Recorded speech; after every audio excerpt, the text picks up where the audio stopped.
تو وہ لائف ہے ہمارے سامنے نا ان کی، تو اس کے اوپر رہ کے ہم نے کیا کرنا ہے، ہمیں اللہ کا فقیر بننا ہے.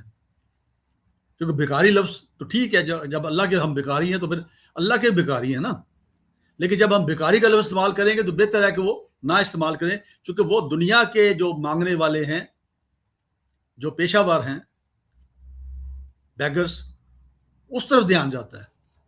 ہم فقیر کی بات کر سکتے. فقیر کون ہے؟ اللہ کا فقیر. آپ نے دیکھا کہ پہلے لوگ اپنا نام رکھتے تھے، فقیر محمد، فقیر اللہ، فقیر علی، یہ تو بہت سارے نام تھے نا.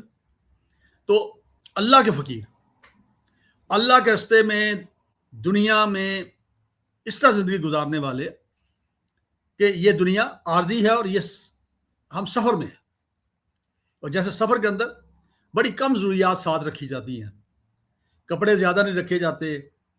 ٹھیک ہے، آپ کبھی سفر کرتے ہیں، آپ ایون انٹرنیشنل ٹریول بھی کرتے ہیں جہازوں میں، تو آپ ایک بیگ لیتے ہیں عام طور پہ، اس کے اندر آپ کے 2-3 جوڑے ہوتے ہیں.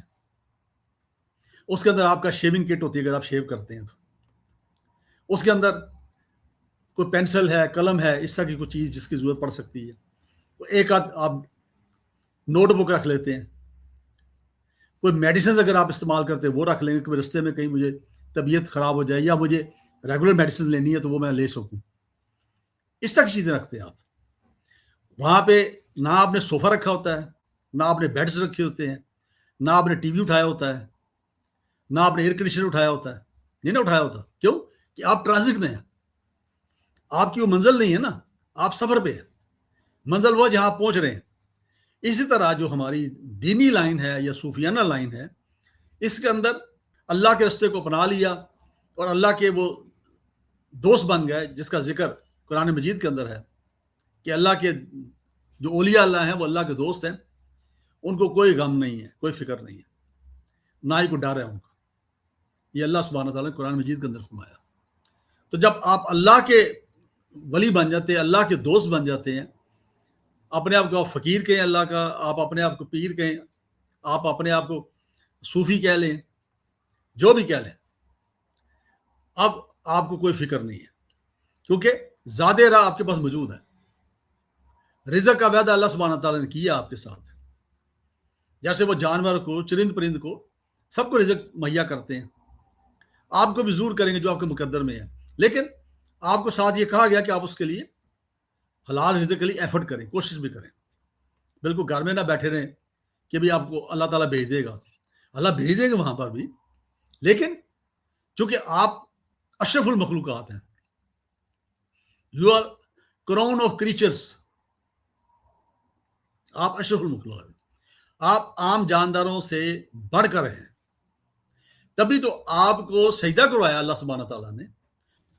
تو اللہ سبحانہ تعالیٰ نے قرآن مجید میں جا بجا کہا ہے کہ نماز قائم کرو.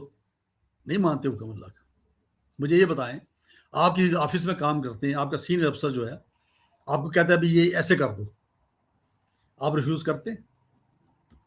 اگر آپ نہ بھی کرنا چاہیں وہ کام، دل نہیں مان رہا لیکن آپ کو کرنا پڑے گا، کیونکہ آپ کو پتا ہے کہ اگر میں نے یہ نہ کیا تو افسر ناراض ہو جائے گا اور میرے خلاف ایکشن لے سکتا ہے، اور کچھ تو اینول جو رپورٹ لکھے گا اس کے اندر وہ ریمارکس دے دے گا. ٹھیک ہے.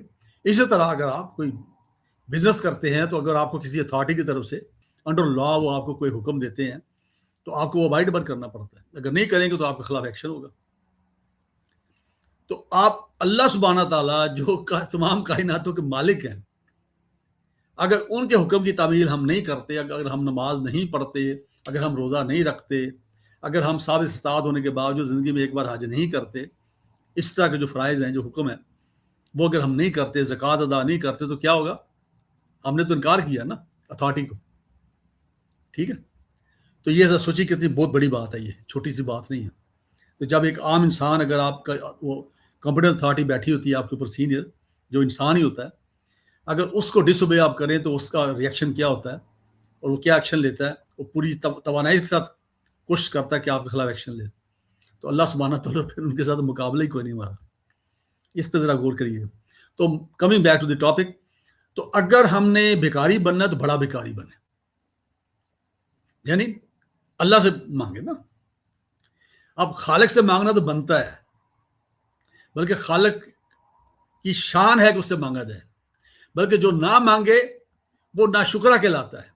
اللہ سبحانہ تعالیٰ اس کو پسند نہیں کرتے جو اللہ سے مانگتا نہیں ہے. اس لیے دعا کا حکم ہوا نا. حضرت یونس علیہ السلام مچھلی کے پیٹ کے اندر عذاب میں آ گئے، تو وہاں پہ ان کو دعا سکھائی گئی، آیت کریمہ جس کو ہم بولتے ہیں لا الہ الا انت سبحانک انی کنت من الظالمین. تو اللہ سے انہوں نے دعا کی، تو اللہ سبحانہ تعالیٰ نے ان کی دعا الٹیمیٹلی قبول کی. ایک تو وہ مچھلی کے پیٹ کے اندر زندہ رہے، اور پھر زندہ ہی وہ باہر نکل آئے، مچھلی کے پیٹ سے نکل آئے باہر. اسی طرح کئی واقعات ہیں کہ بڑے بڑے پیغمبروں کے ساتھ ایسا ہوا. تو اللہ سبحانہ تعالیٰ پھر بعد میں معاف کرتے رہے جب وہ معافی مانگتے تھے. تو معافی جو ہے اور استغفار جو ہے، اس کو اللہ سبحانہ تعالیٰ بہت پسند کرتے. تو اس لیے اگر بیکاری بننا ہے تو دنیا والا بیگر نہ بنے، دنیا نہ مانگے. جب آخرت آپ کی ہوگی تو دنیا تو ویسی ہوگی آپ کی.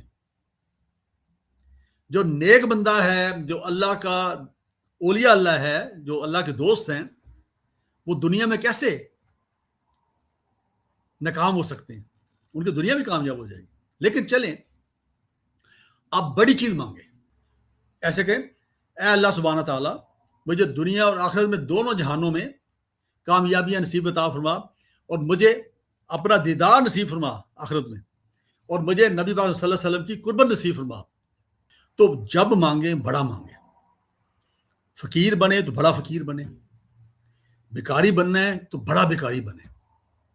یہ تھوڑے تھوڑے پیسے اپنی پروموشن کے لیے، اپنی ٹرانسفر کے لیے، اپنی اچھی پوسٹنگ کے لیے جا کے منتیں ترلے نہ کریں. اللہ سے مانگے، سفارشی بھی بن جائے گا خود ہی کوئی، اور آپ کا جو کمپٹنٹ اتھارٹی ہے، جو آپ کا سینئر ہے، وہ بھی آپ پہ مہربان ہو جائے گا. جب اللہ کا کرم ہوگا، جب اللہ کی نظر ہم پہ ہو جائے گی، تو باقی دنیاوی نظریں تو کچھ بھی نہیں ہے نا.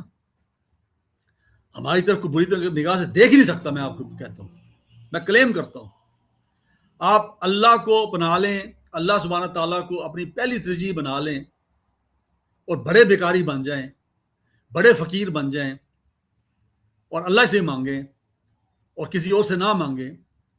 تو آپ کو یہ بتا دوں کہ آپ ہر ایک کے سامنے جھکنے سے، ہر ایک کے سامنے سے مانگنے سے بالکل آزاد ہو جائیں گے، مبرہ ہو جائیں گے. آپ کو ضرورت ہی نہیں پڑے گی. آپ سوچیں گے کہ یا اللہ یہ ہو جائے، تو اللہ تعالیٰ تو دلوں میں ہماری جو باتیں اس کو بھی جانتے ہیں نا. یقین کرو ہو جائے گا. آزما کے دیکھ لیں. یہ رستہ تو اختیار کریں کہ جنہوں نے اللہ پہ چھوڑا، اللہ نے ان کی مدد کی اور ان کو محسوس بھی نہیں ہوا. تو یہ ہے وہ بڑا بھکاری بننا. تو بڑے بھکاری بنے، بڑے فقیر بنے، اور جس سے مانگنا ہے، جس کی شان ہے دینا، اس سے ہی مانگے. کوئی دنیاوی چیز، نہ کوئی عہدہ، نہ کوئی شخص آپ کو کچھ دے سکتا ہے.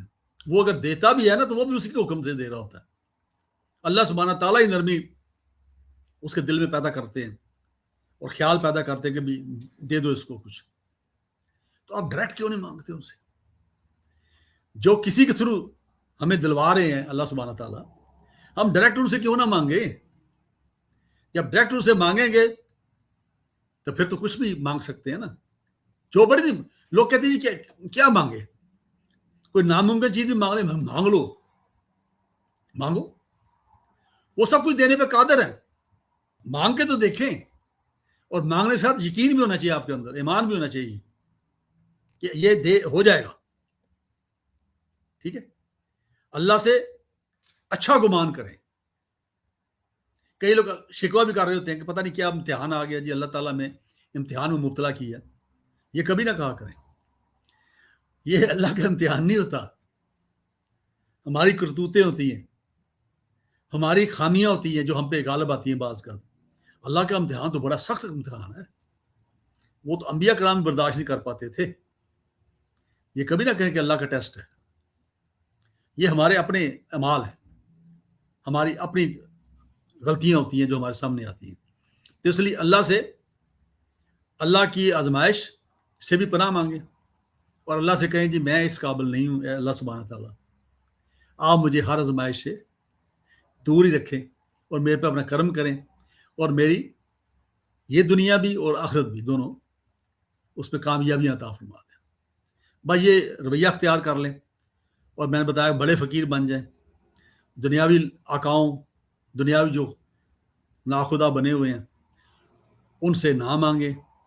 ٹھیک ہے، عزت سے کسی کو پیش آنا یا اس کا احترام کرنا یہ کوئی بری بات نہیں ہے، لیکن بالکل جھک جانا اور ان کو اپنا کارساز سمجھنا شروع کر دینا اور یہ کہنا جی کہ ان کی وجہ سے میرا یہ کام ہو گیا، وہ کام تو اس نے کروایا تھا.